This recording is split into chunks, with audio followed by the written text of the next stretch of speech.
tunawashanga zoni yetu hai. Whoa, nephew. Hey, I'm outside. Mambo vipi?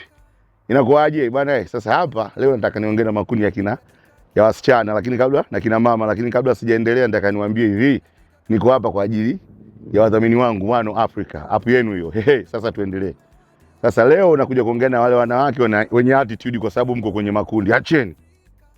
Ukiwa na attitude, kama unajijua wewe una attitude, lazima kwanza uwe na kazi yenye attitude inakufanya upate attitude, na lazima uwe na uzuri unaokupa attitude, na lazima uwe na pesa kukupa attitude. Sasa sio kwa sababu uko kwenye makundi, kwa sababu rafiki zako au dada zako au makazi ndugu wana uwezo fulani na wewe umejichomeka unajidai na wewe una uwezo. Tunakujua wewe huna. Sio kwa sababu umetoka kwenye gari zuri la kifahari umeingia klabu basi na wewe unajidai mimi nipo scale ya juu. Hapana, haupo. Nipi nimekataa. Sasa wewe jiangalie, je, hizo attitude zako zinaendana na kazi, uzuri na pesa? Kama sio, sio kweli. Nimeongea na wengi leo, naona mnanimind shauri zenu. Sasa nataka niwaambie hivi, niambie Kiswahili cha Kiingereza cha makande, chakula makande next time. Baadaye.